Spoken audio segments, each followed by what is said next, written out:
vendredi, on avait partagé avec nos frères et sœurs qui étaient là, présents dans cette réunion de soirée, on avait partagé la lettre aux Galates dans ce livre qui vient interpeller, puisque vous savez que dans cette lettre, Paul vient dénoncer quelques agissements un peu à contrario de ce que l'Évangile annonçait.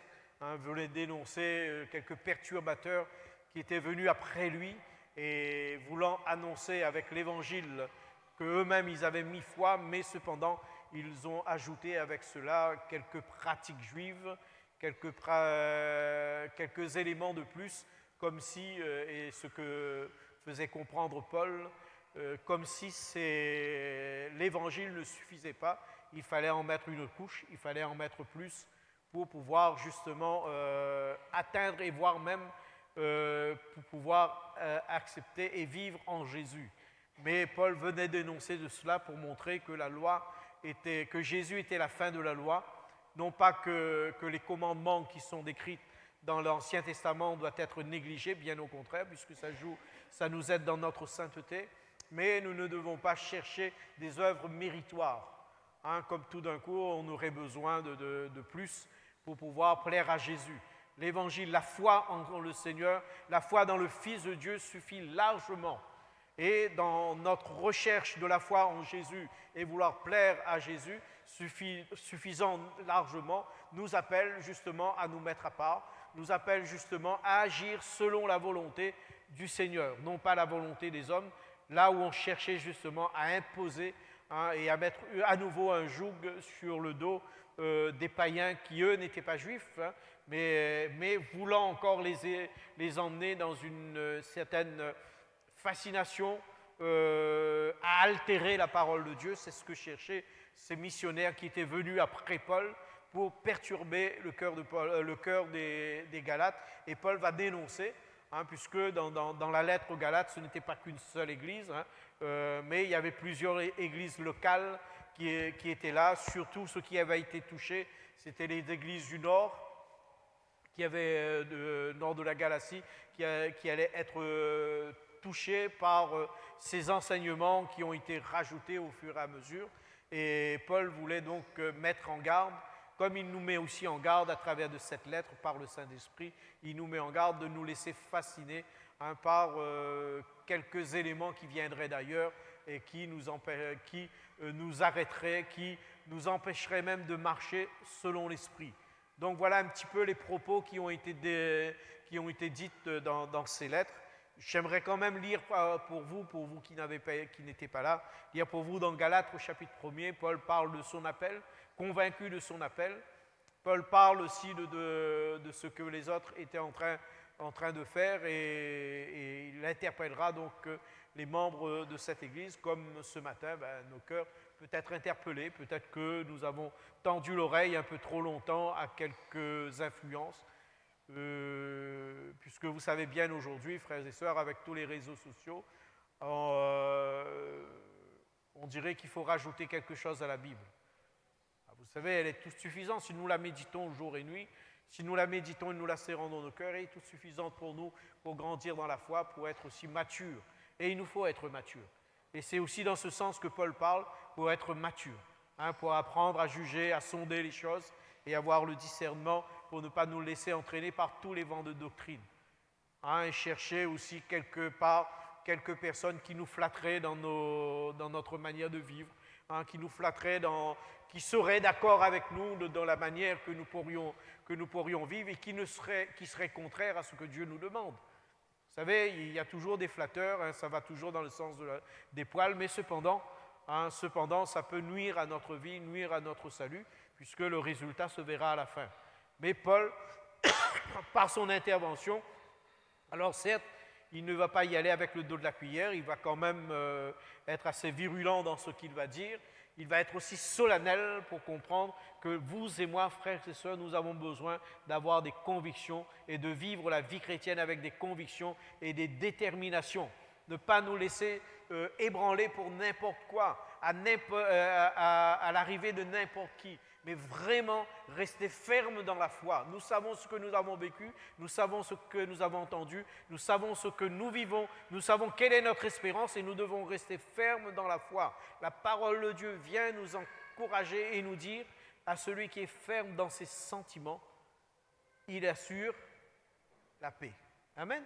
Il assure la paix. Alors Paul dit, il écrit ceci, déjà dans ses convictions, Paul, apôtre non de la part des hommes, ni par un homme, mais par Jésus-Christ et Dieu le Père, qu'il a ressuscité des morts. Et tous les frères qui sont avec moi aux églises de la Galatie, que la paix, que la grâce et la paix vous soient données de la part de Dieu le Père et de notre Seigneur Jésus-Christ, qui s'est donné lui-même pour nos péchés, afin de nous arracher du présent siècle mauvais, selon la volonté de notre Dieu et Père. À qui soit la gloire au siècle des siècles, il dit Amen. Je m'étonne, dira-t-il. Et voilà, dans sa lettre, donc dans cette introduction de ses convictions, il dit maintenant au verset 6, je m'étonne que vous vous détourniez si promptement ou si facilement de celui qui vous a appelé par la grâce de Christ pour passer à un autre évangile. Non pas qu'il n'y ait, dira-t-il, un autre évangile, mais il y a des gens qui vous troublent et qui veulent renverser l'évangile de Christ. Viendrait même quand nous-mêmes, quand un ange du ciel annoncerait un autre évangile que celui que nous vous avons prêché, qu'il soit anathème. Et nous l'avons dit précédemment, je le répète à cette heure, si quelqu'un vous annonce un autre évangile que celui que vous avez reçu, qu'il soit anathème. Et dira-t-il, comme je vous l'ai dit, mais est-ce que je cherche à plaire aux hommes? Maintenant, si c'est la faveur des hommes que je désire, est-ce que c'est la faveur des hommes ou celle de Dieu? Est-ce que je cherche à plaire aux hommes? Si je plaisais aux hommes, je ne serais point serviteur de Dieu. C'est-à-dire dans le sens où si je modifierais la parole de Dieu, si je chercherais à essayer de compromettre la parole de Dieu juste pour plaire aux hommes, je ne serais pas serviteur de Dieu. J'irais même à l'encontre de ce que Dieu veut. Vous savez, frères et sœurs, les valeurs de Dieu restent les mêmes. Le monde change, notre société change. Et beaucoup de choses se mettent en place pour troubler le cœur. Et Jésus lui-même nous annonce et nous dit, quand arrivera les séductions, on cherchera même à séduire les élus de Dieu. Ceux qui ont déjà mis leur foi, leur confiance dans la parole de Dieu. Et c'est pour ça que vous et moi, nous devons être très prudents dans ce que nous entendons, très prudents dans ce que nous lisons, très prudents dans ce que nous écoutons, afin de ne point être influencés. Alors on peut entendre des belles allocutions, on peut entendre des belles phrases, on peut entendre des belles choses se dire d'une manière très séduisante.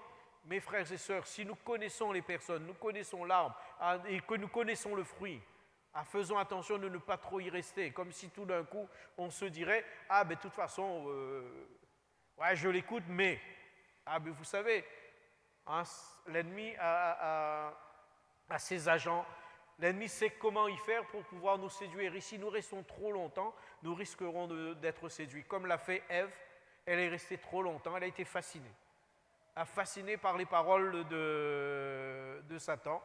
Elle n'a même pas pu s'en dégager. Elle n'a même pas pu dire, ben non, c'est comme ça, voilà comment Dieu voit les choses, voilà ce que Dieu nous a dit. Elle a dit peut-être, dans son cœur, même si les mots ne sont pas là, mais peut-être que, voilà ce que Dieu m'a dit. Et on reste séduit, et on est là, et tout d'un coup, on dévie, tout d'un coup on s'arrête, tout d'un coup on ralentit dans notre marche. Pourquoi on ralentit dans notre marche? Mais parce qu'il y a le doute. Parce que le doute est entré en nous. Le doute dans la parole de Dieu, le doute dans la promesse de Dieu, le doute de ce que Dieu, les projets de Dieu pour nous, le doute est entré. Et puis, nos pas se ralentissent. On n'arrive plus et on ne court plus. On n'est plus là dans cet élan du bien-aimé vers la bien-aimée ou de la bien-aimée vers le bien-aimé. On n'est plus là dans cette course d'amour vers le Seigneur, de le trouver, de le saisir, comme disait Paul. On n'est plus là dans le côté où on dit on oublie tout, oubliant tout en arrière et me tendant vers Christ pour pouvoir le saisir. Mais on est là dans le doute, dans la proie du doute et on ne sait plus. Et on est comme attiré, on est comme fasciné. Et c'est ce que Paul voulait justement dénoncer, cette fascination. Et d'ailleurs, voilà ce qu'il dit. Et je reviens là dans cette deuxième partie. Il dit « Stupide Galates, qui vous a jeté un sort ?» Donc il parle de cette fascination ayant eu un sort, comme on les a envoûtés, et c'est ce que ça veut dire. On les a séduits profondément. Ils n'arrivent même pas à s'en défaire, et d'ailleurs c'est ce que veut dire fasciner, attirer, dominer, immobiliser un être vivant en le privant de toute réaction défensive par la seule puissance du regard. Un exemple dit ceci: le serpent a fasciné l'oiseau, attiré irrésistiblement le regard de quelqu'un. Il ne peut pas s'en détourner et puis il est un peu comme figé parce qu'il n'arrive plus à prendre des décisions, il n'arrive plus à aller plus loin. Paul dit: qui vous a fasciné? Pourtant, on vous a mis devant les yeux Jésus-Christ cloué sur une croix. C'est-à-dire celui qui a tout accompli. Je veux que vous répondiez seulement à cette question, dira-t-il. Je vous le lis dans la version Parole de vie. Il dit: l'Esprit Saint, est-ce que vous l'avez reçu parce que vous avez obéi à la loi ou parce que vous avez cru à la bonne nouvelle? Mais vous avez perdu la tête, dira-t-il. Au début, vous avez compté sur l'Esprit Saint. Et maintenant, est-ce que vous voulez compter sur vos seules forces?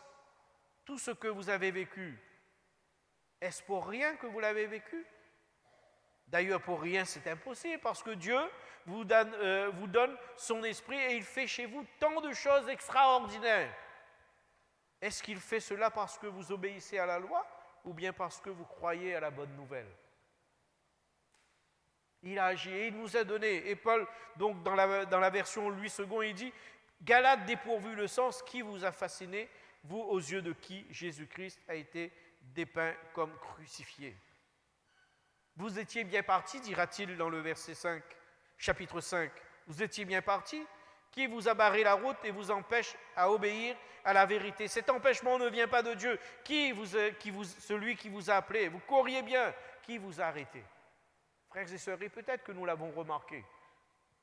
On était dans la course, on était dans le bon rythme, et tout d'un coup, on a été ralenti. On a été ralenti parce qu'on a été aussi peut-être fasciné. Alors, pas seulement fasciné, dans ce texte, on parle de ces perturbateurs dans les doctrines, dans l'enseignement, mais peut-être fasciné par quelque chose de la terre, par un bien, par une richesse, ou par un plaisir ou loisir. Peut-être qu'on a été fasciné dans le sens où tout d'un coup, on dirait oui, mais peut-être qu'on peut mélanger. Ah, peut-être que oui, mais pourquoi pas? Mes frères et sœurs, vous savez bien que si on commence ainsi, à un moment, on va freiner, on va arrêter. Pourquoi? Parce que la chair va prendre le dessus. Pourquoi? Parce que l'esprit n'aura plus l'influence sur notre vie. Et on laissera le Saint-Esprit de côté pour laisser nos propres forces, nos seules forces, notre compréhension, notre intelligence agir. Et ce ne sera plus la foi qui gérera, ce sera la raison, ce sera tous nos raisonnements. Et c'est pour cela, frères et sœurs, que nous devons faire attention, être prudents. Non pas que nous ne devions plus prendre des initiatives, loin de là. Bien au contraire, nous devons aussi savoir gérer nos vies ici-bas, gérer nos biens ici-bas, gérer les choses, mais ces choses ne doivent pas nous dominer, ces choses ne doivent que nous servir, non pas que nous devenions esclaves et oublier l'œuvre de Dieu, oublier ce que Dieu a fait pour nous. Il l'a fait pour nous, amen. Et c'est pour cela Paul dit: mais je vous ai présenté Christ, je vous ai présenté la croix de Christ, voilà ce qu'il a fait pour nous. Il s'est donné entièrement pour nous. Il s'est offert à la croix. Il est mort à notre place. Voilà ce qu'il a fait. Comment pouvez-vous et comment vous laissez-vous à nouveau remettre sous un joug? C'est-à-dire les pratiques. Toutes ces pratiques, comment laissez-vous vous remettre sous un joug? Donc il était quand même un peu étonné. Assez virulent ces paroles, mais qui vous a fasciné? Qui vous a fasciné? Aujourd'hui, j'ai constaté qu'on s'arrête facilement. Il n'y a plus l'effort, il n'y a plus l'esprit d'abnégation, il n'y a plus l'esprit de souffrance. On se dit: maintenant je suis un peu fatigué, je n'arrive plus, puis j'arrête. Mais frères, sœurs, si nous nous arrêtons, comme disait quelqu'un, c'est difficile après de recommencer, de repartir. Si on arrête de venir à l'église, ce sera difficile de repartir. Parce que c'est toujours difficile de reprendre. Quand on est dans l'élan, il faut continuer. Et il faut y aller parce que sinon ce sera compliqué. Et Paul dit: mais cette influence ne vient pas de celui qui vous appelle. Un peu de levain fait lever toute la pâte. C'est-à-dire quelque chose qui s'introduit tout d'un coup quelque chose qui s'introduit tout d'un coup dans les circonstances et dans les choses en quoi nous avons mis foi, ben quelque chose qui est contraire, ben peut tout d'un coup déstabiliser les choses. Et c'est pour cela, frères, sœurs, je vous encourage à être prudents. Prudents dans ce que nous entendons, prudents dans ce que nous voyons, prudents dans ce que nous décidons. Ceux qui appartiennent au Christ, Jésus ont crucifié sur la croix les désirs mauvais qui les entraînent. Nous devons faire les choses. Et nous devons avoir cet esprit de sacrifice afin de pouvoir faire la part des choses dans notre vie. Nous attacher et continuer et vouloir à nouveau mettre les mérites sur nos vies, ça pourrait nous entraîner à oublier la grâce de Dieu. Et voire même des fois nous devenons de ceux qui deviennent légalistes. Et là c'est ce qui s'est passé un peu dans cette épître. Ces gens qui sont venus vous rajouter des choses, ils ont voulu un peu condamner que si vous ne rajoutez pas, si vous ne vous faites pas circoncis, si vous ne pratiquez pas telle et telle chose, vous ne serez pas chrétien. Mes frères, sœurs, nous ne sommes pas chrétiens parce que nous ne sommes pas devenus chrétiens parce que nous nous sommes séparés du monde et de sa manière de vivre. Nous sommes devenus chrétiens parce que Christ vit en nous. Amen. Alors toutes nos applications, oui, mais Seigneur, tu vois, j'ai fait ceci, j'ai fait cela, je me suis appliqué. Mais si, mes frères et sœurs, si Christ ne vit pas en nous, c'est-à-dire si nous ne le laissons pas vivre, si nous n'agissons pas par la foi, quelle chrétienté resterait en nous? Ce qui fait de nous des chrétiens, c'est parce que Christ vit en nous. Amen. Et nous devons continuer. Alors, ma question par rapport à ce qui a été dit bien avant, ma question est quelles devraient être finalement les motivations qui nous maintiendraient dans la course? Quelle devrait être notre motivation? Qu'est-ce qui doit nous motiver, nous fasciner finalement? Parce que fasciner, ce n'est pas là où nous péchons. C'est de quoi nous sommes fascinés. Qui nous fascine? Vous voyez, et ce que Paul disait, ce n'est pas être fasciné qui était le problème.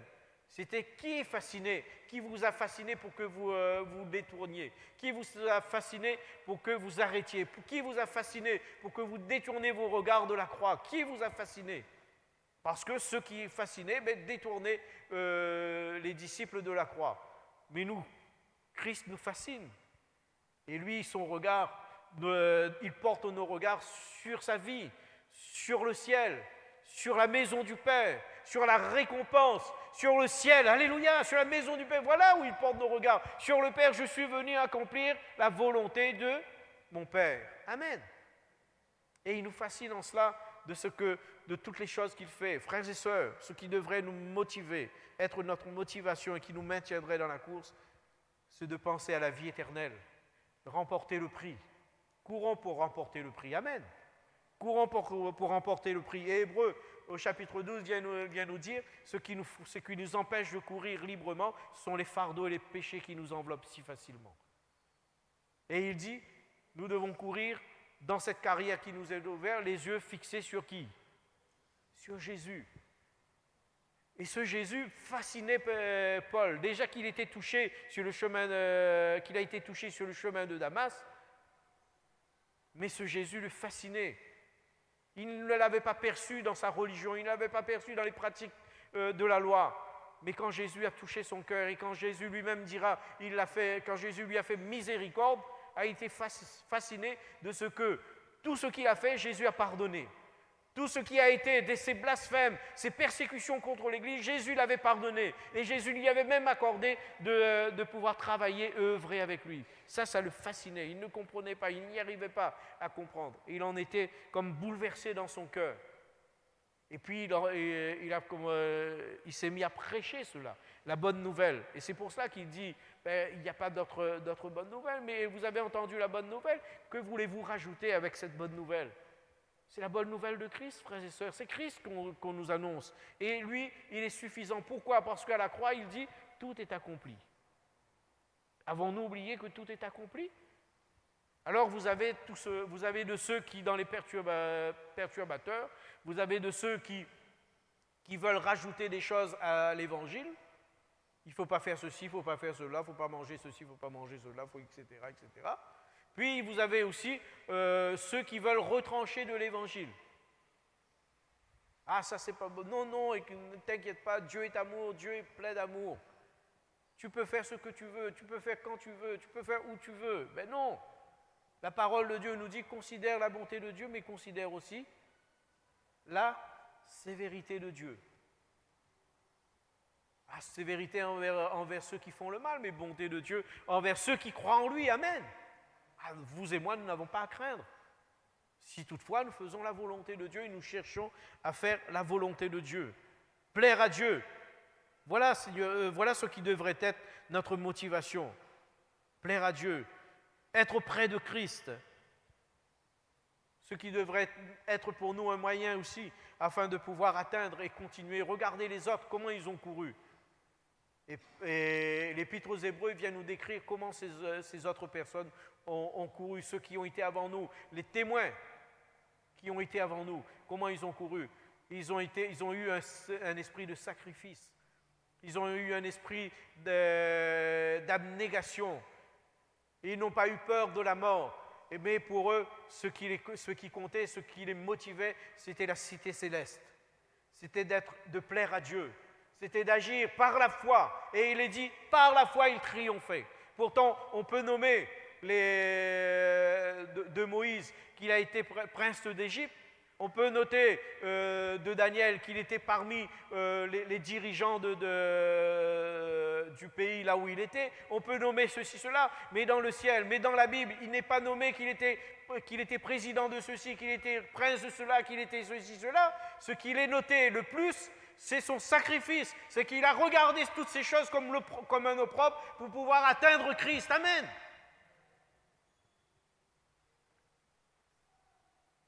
Ce ne sont pas tous ces honneurs qui sont mis en avant. Mais c'est leur engagement. C'est la foi qu'ils ont tenue. Malgré les persécutions, malgré le mépris, malgré les rejets. C'est la foi, frères et sœurs, ce qui sera retenu.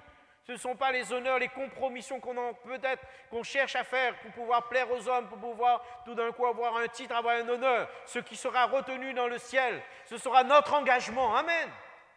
Notre sacrifice pour Christ, le rejet du mal, le renoncement à nous-mêmes, notre crucifixion à la croix, notre croix que nous aurons portée aux dépens de tous ces mépris, de toutes ces choses, c'est cela qui sera noté. C'est cela qui sera récompensé. À celui qui vaincra, je donnerai. Et quand on parle, et quand vous le regardez, quand vous l'analysez dans ces lettres aux églises, ceux qui ont été persécutés, ceux qu'on a rejetés, ceux qu'on a essayé de séduire, ils ont tenu, ils ont persévéré et la couronne de vie leur appartient. C'est cela qui est important, frères, sœurs. Ah, restons debout. Ne nous laissons pas fasciner facilement. Et dans sa lettre, l'apôtre dit, ne savez-vous pas que ceux qui courent dans le stade courent tous, mais qu'un seul remporte le prix. Courez de manière à remporter le prix. Mon frère, ma sœur, cours de manière à remporter le prix. Tous ceux qui combattent s'imposent toute espèce d'abstinence, et ils le font pour obtenir une couronne corruptible. Mais nous, en tant que chrétiens, faisons-le pour une couronne incorruptible. Alléluia, ce qui demeure. Moi donc, je cours non pas comme à l'aventure, je frappe non pas comme battant l'air, mais je traite durement mon corps, et je le tiens sujetti de peur d'être moi-même rejeté après avoir prêché aux autres. Voyez donc quels sont ces propos pour interpeller les cœurs, pour montrer, voilà comment il nous faut vivre. Ah, non pas que nous vivons dans le malheur de cette manière, non pas que tout d'un coup, le chrétien est fait pour vivre dans le malheur, loin de là. Quand nous appliquons, et j'ai vu que quand nous appliquons notre cœur au Seigneur, le Seigneur nous accorde aussi la joie et le bonheur. Amen. Oui, nous passons par des souffrances. Pourquoi? Parce que Christ vit en nous. Parce que le monde a déjà rejeté Christ. Et c'est Jésus qui le dit, ce qu'ils ont fait au bois vert, ils le feront aussi au bois sec. S'ils ont fait au maître, ils le feront aussi aux serviteurs. Et c'est pour cela que nous avons ces luttes et ces combats. Mes frères et sœurs, ce qui est important, c'est que l'éternité nous est réservée. L'éternité auprès de lui, alléluia. Courons pour avoir l'éternité, courons dans cette carrière qui nous est ouverte et courons auprès de Christ. La couronne incorruptible, la cité céleste, le ciel, la place que Jésus nous a préparée. Je reviendrai, je vous prendrai avec moi, je vais me préparer une place. Trop souvent, nos cœurs se troublent. Ah, nous voyons le monde commencer, nous voyons comment le monde agit. Nos cœurs se troublent. Mais Dieu dit que ton cœur ne se trouble point. Croyez en Dieu et croyez en moi. Soyez tranquilles, frères et sœurs, même si vous sentez bien que les choses sont en train de se compliquer, même pour le chrétien aujourd'hui. Si nous voulons vivre notre vie chrétienne, les choses vont se compliquer. Mais quel choix allons-nous faire? Est-ce que nous allons compromettre notre vie, notre engagement avec le Seigneur, notre âme, pour pouvoir justement se sortir un peu de quelques souffrances, quelques douleurs? Et je vais vous le dire, et sans cacher les choses, même si nous allons essayer de nous arranger avec les choses, de nous arranger pour ne pas souffrir, Christ vivant en nous, le monde va quand même nous rejeter. Le monde va quand même nous rejeter. Pourquoi? Parce que Christ vit en nous. Et c'est pour cela que, frères et sœurs, n'ayez pas peur de vous engager et de vous donner au Seigneur. La maison du Père, ses buts finaux sont les leitmotifs de nos vies. Alléluia. Ah, nous voulons le voir. Nous voulons nous préparer pour le ciel. Donc le reproche de Paul a été à cette église parce qu'elle commençait à ne pas dire donc qu'elle avait perdu donc la motivation de l'évangile, le tout accompli de la croix. Tout d'un coup, parce que d'autres sont arrivés et puis ils ont oublié le tout accompli. Jésus lui-même a dit tout est accompli. Avons-nous encore quelque chose à rajouter? Tout est accompli, frères, sœurs, tout est accompli. Déjà que dans ce tout accompli, déjà dans l'évangile, dans la grâce de Dieu, nous avons du mal. Pourquoi voulons-nous encore rajouter des choses? Et pourquoi quelques-uns voudraient nous imposer encore des choses? Comme si ce ne serait pas suffisant. Mais si tu appliques ton cœur, et si tu veilles sur ta vie, si tu veilles sur ta sanctification, ne serait-ce pas suffisant? Parce que tout cela va t'emmener à le servir et à continuer à l'aimer. Amen. Si tu continues à faire du bien autour de toi et à aider tes frères, tes sœurs, n'est-ce pas suffisant? Croyez que le Seigneur nous demande autant? Ah, on s'impose beaucoup de choses. Mais faisons bien attention de ne pas aller au-delà de ce que Dieu nous demande. Soyons pas plus royalistes que le roi, mais agissons selon la parole de Dieu. Et ça suffira, parce que ça nous aidera, frères et sœurs. Paul dira, moi je veux me vanter d'une seule chose, c'est de la croix de notre Seigneur Jésus-Christ. Par la croix, dira-t-il, le monde est mort pour moi, et moi aussi, je suis mort pour le monde. Dans l'enseignement de Jésus, à un moment, Jésus se retrouvait avec deux groupes. Et ceux qui le suivaient parce qu'ils avaient vu des miracles, et il y avait un autre groupe qui le suivait parce qu'ils voulaient plus. Ils n'avaient pas peur, mais ils voulaient plus de Jésus. Quelques-uns le suivaient parce qu'ils avaient vu, ils avaient mangé du pain, mais d'autres continuaient à le suivre pour ce qu'il était. Plusieurs le quittèrent dans la multiplication des pains après cet épisode. Plusieurs le quittèrent car, disait-il, ces paroles sont trop dures. Et alors Jésus dira, c'est l'esprit qui vivifie, la chair ne sert à rien, les paroles que je vous dis sont esprit et vie. Mais il en est parmi vous quelques-uns qui ne croient point. Car Jésus savait dès le commencement qui étaient ceux qui ne croyaient point et qui était celui qui le livrait. Certains pourraient se dire que Jésus y a été trop fort dans ses paroles. À cause de ces paroles, beaucoup de personnes s'étaient retirées et n'allèrent plus avec Jésus. Mais vous le savez, frères et sœurs, il y a un temps où certaines paroles doivent être dites afin que les hommes et les femmes qui les entendent soient placés devant une décision. Il y a certaines paroles qui doivent être dites. Jésus n'a jamais donné des paroles qui bercent. Jésus n'a jamais donné des paroles qui nous flattent. Bien au contraire, son but a toujours été de secouer le cœur des humains afin qu'ils puissent se mettre en question et se repentir. Parce que nous devons, frères et sœurs, nous remettre en question. Est-ce que je suis sur la bonne voie? Est-ce que j'applique mon cœur à plaire au Seigneur? Est-ce que je ne suis pas dans une compromission avec ma vie depuis le début? Est-ce que je ne suis pas en compromission et c'est pour cela peut-être que j'ai du mal à courir? C'est pour cela peut-être que j'ai du mal à prendre le pas et à prendre le rythme de la course. Je suis toujours au ralenti. Je n'arrive pas et du coup, j'ai même envie d'arrêter. J'ai même envie de cesser parce que je n'y arrive plus. Frères et sœurs, c'est pour cela que nous devons prendre aussi des positions. Et je disais tout à l'heure que celui qui est ferme dans ses sentiments, c'est là où Dieu assure la paix.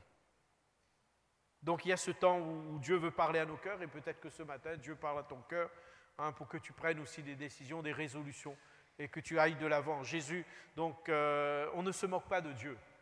On ne se moque pas de Dieu, c'est très solennel ce que Dieu dit.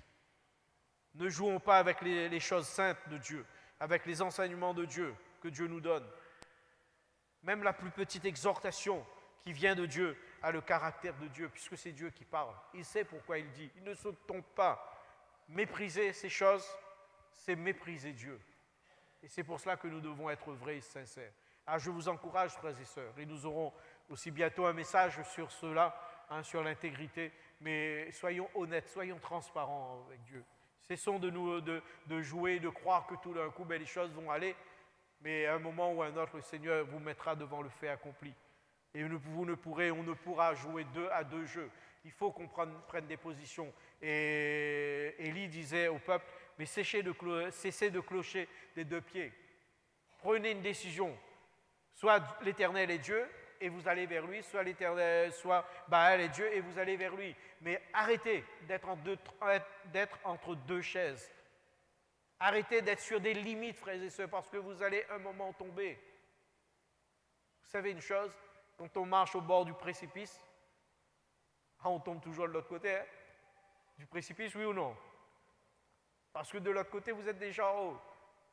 Mais attention de jouer à cela. Prenez de la distance dans les lignes, les frontières que Dieu nous donne, les limites que Dieu nous donne. Prenez de la distance. Ne jouez pas trop avec ces choses. On se permet ceci. Samson s'était permis de beaucoup de choses. Dieu l'avait averti, Dieu lui avait donné les démarches, la marche à suivre pour pouvoir garder sa sanctification. Mais il a joué avec ces choses. Un coup avec le lion, le cadavre, il mange le miel, or qu'il était interdit pour lui. Un coup, il mange les raisins, alors qu'il était interdit pour lui de manger le fruit de la vigne. Un coup, il se trouve avec une prostituée, avec des gens, des incirconcis, comme le disait le peuple d'Israël. Et puis, il dit, il s'en sortira, il agira, et puis ça va faire monter un peu les choses. Et puis après, il se trouvera même à se faire couper les cheveux. Non pas lui, mais bon, il a été séduit, il était fasciné. Et il lui était interdit aussi de couper ses cheveux. Voyez, tout ce qui a été interdit, il a dépassé toutes les limites. Il a déplacé les choses. Frères et sœurs, vous et moi, honnêtement, nous savons ce qu'il ne faut pas faire. Nous savons ce qu'il ne faut pas faire. Mais hélas, nous nous laissons fasciner des fois par des situations, par des paroles, par de ce que nous voyons, par ce que les autres nous racontent, et puis on déplace les bornes. On se dit, pourquoi? Peut-être après tout, pourquoi pas? Mais nous sommes en danger. Samson ne savait pas qu'il était en danger, mais il était en danger. Ses parents l'avaient averti, mais il était en danger. Et est arrivé, hélas, le moment où il est dit, mais l'Esprit de Dieu se retira de lui. Et il ne savait même pas. Vous savez, quand l'Esprit de Dieu se retire de nous, des fois on ne sait même pas. On croit qu'on est encore suffisamment puissant parce qu'il y a un reste. Et puis là, on parle en langue, et là, on lance des dons, on fait ceci, mais l'Esprit de Dieu est retiré. Il y a un reste. Mais l'Esprit de Dieu a déjà décidé de se retirer. Un bon chrétien, quelqu'un qui serve le Seigneur, qui travaille, il vient, il est toujours à sa tâche, mais parce que nous avons dépassé les limites. C'est pour cela, frères et sœurs, qui vous a fasciné pour que vous agissiez ainsi? Vous couriez si bien, mais pourquoi vous êtes arrêté dans cette course? Analysez dans votre cœur ce qui vous a emmené à là. Galates dépourvu de sens, dira Paul, qui vous a fasciné? Donc il était étonné que autre chose que Christ était là devant eux, autre chose que Christ les avait détournés. Mes frères et sœurs, Christ, notre soleil, comme le dit souvent un chant, l'étoile du matin, celui que nous attendons. Nous avons son retour en tête, nous avons son retour dans nos cœurs. Nous savons qu'il va revenir. Amen. Nous savons qu'il va revenir. Frères et sœurs, si nos regards ne sont plus fixés sur Jésus à l'image de Pierre, nous allons sombrer. Nous allons sombrer parce que nous allons nous laisser influencer par ce que nous entendons et par ce que nous voyons. Mais nos regards doivent toujours rester fixés sur lui. Et ce qui est formidable dans l'histoire de Pierre, quand il va crier cependant au Seigneur, le Seigneur ne va pas lui parler pendant qu'il est en train de couler, ne va pas lui dire « Alors Pierre, écoute, je t'avais dit de venir. Pourquoi tu as agi ainsi? Pourquoi tu as fait ceci? Pourquoi tu as agi cela? Pourquoi tu as regardé de l'autre côté? Mais il fallait regarder, il fallait avoir les regards. » Non, non. Le Seigneur va le saisir par la main. Aussitôt, le Seigneur va étendre ses mains et le Seigneur va le mettre à l'abri. Voilà ce que fait Dieu. Amen. Et si peut-être, frère, sœur, tu t'es trouvé dans une situation où tu n'as pas pu aller jusqu'au bout dans ce que le Seigneur t'a demandé, ce que le Seigneur t'a ordonné, si tu cries vers lui, le Seigneur te viendra en aide, le Seigneur te relèvera. Amen. Il n'est pas celui qui t'écrasera, mais il fera ce qui est nécessaire pour t'amener à une paix, pour t'amener là où il a prévu, parce qu'il a des projets pour nous. Il a des projets pour toi. Ce n'est pas le moment de t'arrêter, mais c'est le moment même de reprendre la course. Alléluia. C'est le moment de reprendre la course et à nouveau de garder les regards sur le Seigneur. Il est notre récompense. Amen. Il est notre récompense. Un jour, Jésus déclarait ceci en ce qui concerne ce que Paul dit, « Si je plaisais aux hommes, je ne serais plus serviteur de Dieu. » Il dit « Celui qui aime son Père » de Matthieu chapitre 10, verset 37-39, « ou sa mère plus que moi n'est pas digne de moi. Et celui qui aime son fils ou sa fille plus que moi n'est pas digne de moi. Celui qui ne prend pas sa croix et ne me suit pas n'est pas digne de moi. Et celui qui conservera sa vie la perdra, et celui qui perdra sa vie à cause de moi la retrouvera. » Amen. Par là de cet esprit de consécration, d'abnégation, cet esprit de sacrifice. Puis il dit à tous, si quelqu'un veut venir après moi, dans Luc 9, 23, qu'il renonce à lui-même, qu'il se charge chaque jour de sa croix et qu'il me suive. Frères et sœurs, cette vie qu'il nous faut renoncer est tout simplement cette vie qui est la manière d'agir et de réagir d'un cœur méchant. C'est pour cela que le Seigneur dénonce. C'est cela le Seigneur nous dit de renoncer à toute cette vie qui n'est pas dans les valeurs de Dieu, mais d'agir justement dans les valeurs de Dieu, de renoncer à toute cette vie méchante peut-être, de cette vie où l'amertume, la jalousie et bien d'autres choses ont atteint notre cœur. Il dit, c'est pour cela, dans Éphésiens 4, renoncez aux mensonges et que chacun de vous parle selon la vérité à son prochain, car nous sommes membres les uns des autres. Que toute amertume, toute animosité, toute colère, toute clameur, toute calomnie, toute espèce de méchanceté disparaisse du milieu de vous. Et la parole de Dieu vient nous dire, soyez bons les uns envers les autres. Amen. Compatissant, pardonnant réciproquement comme Dieu vous a pardonné. Voilà les choses, les sentiments qui devraient animer notre cœur, afin de pouvoir tenir stable et être stable. Paul, toujours dans cette parole, il décrira « Je porte en mon corps les marques du Seigneur Jésus ». Il avait reçu des coups comme le Seigneur. Il dit « Je porte les blessures sur mon corps ». Et au fond de son cœur, frères et sœurs, il réalisait que ce n'était pas les honneurs des hommes qu'il cherchait. Il aurait pu, puisque lui-même, il avait pratiqué la religion juive, mais cependant, il voulait chercher et il cherchait à plaire le Seigneur. Même si les marques étaient là, même si on essayait de l'empêcher, même si on le persécutait, même si on le poursuivait, mais il cherchait à plaire au Seigneur, c'est-à-dire prêcher l'évangile que le Seigneur lui avait donné. Prêcher la bonne nouvelle en dépit de ce qui lui attendait, puisque bien souvent la parole de Dieu disait que des hommes méchants l'attendaient et que des difficultés l'attendaient. Mais cependant, il n'avait pas peur et il disait à ceux d'Éphèse, « Ah, ne pleurez pas sur moi, pleurez sur vous, ne pleurez pas sur moi, parce que je sais ce qui m'attend quand je vais monter à Jérusalem. Je sais ce qui m'attend quand je vais monter à Rome, pardon. Il y aura des persécutions, mais n'ayez pas peur. Je suis prêt même à mourir. » Parce que lui, il voulait plaire au Seigneur. Frères et sœurs, quelle serait notre attitude face à toutes ces choses? Au cours de l'histoire, l'Église ont vu des croyants sacrifier leur vie pour Jésus. On a vu aussi sur eux les marques de Jésus. Qu'en est-il pour nous? Des fois, on essaie d'éviter, on essaie de s'arranger, on essaie d'arranger les choses. Mais qui vous a fasciné pour croire que finalement, on peut s'arranger? Mes frères et sœurs, ne s'arrangent pas. Mais il faut chercher à plaire au Seigneur, il faut chercher à faire ce que Dieu nous demande. Il nous faut faire les choses pour chercher la paix, certainement, avec les autres, mais que notre confession de foi ne soit point comme ébranlée et que nous ne puissions pas faire au détriment, même pour chercher la paix, nous ne le faisons pas au détriment de la volonté de Dieu, de ce que Dieu attend de nous. Il y a l'enjeu, l'éternité, et nous devons appliquer, et même si ça doit nous coûter le mépris, le rejet des autres, mais nous devons appliquer notre cœur. Frères et sœurs,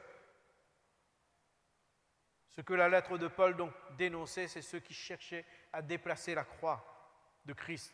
Ceux qui disaient que la croix ne suffit pas. Venir ou déplacer, venir à la croix, c'est fini. Voilà ce que disent encore quelques-uns aujourd'hui. La croix, c'est fini. Il y en a qui veulent contourner la croix. On les voit dans les cultes de louange, on le voit dans leur vie. Alors on aime bien toute cette manière de faire. Non pas qu'on néglige, loin de là, au contraire. Moi j'aime bien voir les gens louer le Seigneur, mais on ne veut pas passer par la repentance. On ne veut pas passer par la croix. On veut contourner. Ah, on a le Seigneur, on aime le Seigneur, mais le Sauveur. Mais le Sauveur. Voyez, frères et sœurs, Christ doit être toujours le centre de notre vie. Amen. Christ doit être le centre. C'est notre lieu de repentance, la croix. C'est notre lieu de rencontre avec Christ.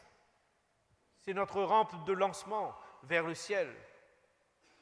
Nous devons la porter dans nos cœurs, sur nos vies.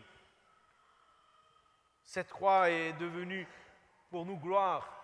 Cette croix est devenue victoire. Alléluia. Notre bannière. Nous ne devons pas en avoir honte. Bien au contraire, nous devons avoir nos positions, nous devons avoir nos convictions et être déterminés.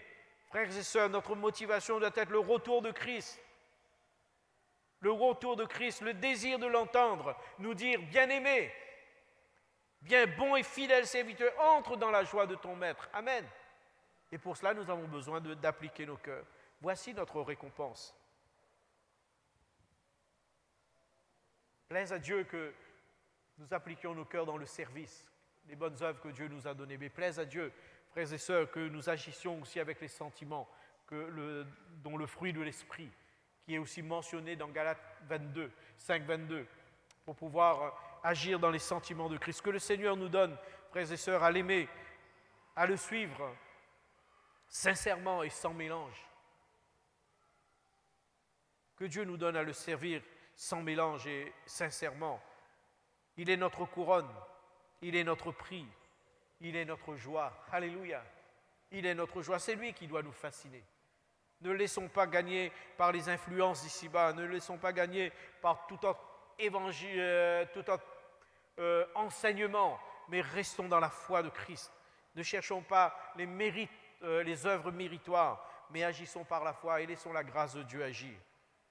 Laissez-moi finir par ces deux textes des psaumes au chapitre 45, déjà au verset 11, il dit « Le roi porte ses désirs sur ta beauté. Puisqu'il est ton Seigneur, rends-lui tes hommages. » Amen. Rends-lui tes hommages. Et dans le psaume 27, au verset 4, il dit « Je demande une chose à l'Éternel que je désire ardemment. Je voudrais habiter toute ma vie dans la maison de l'Éternel pour contempler la magnificence de l'Éternel et pour admirer son temple. » Amen. Ah, que Jésus soit celui qui vous fascine et qu'il reste celui qui vous fascine. Vous courriez si bien, mais qui vous a arrêté? Analysons les choses. Et frères et sœurs, que notre motivation puisse être la couronne de vie. Amen. Le ciel, la maison du Père, la cité céleste, c'est là où nous voulons être comme ces hommes qui ont couru et leur regard était, et leur motivation, leur but était la cité céleste, le ciel, être près de Dieu. Voilà ce qui doit être notre motivation. Que Dieu vous bénisse et que Dieu vous encourage. Prions ensemble un moment et que le Seigneur vous aide. Seigneur, merci pour ta grâce et ton amour. Seigneur, merci parce que comme Paul, nous voulons être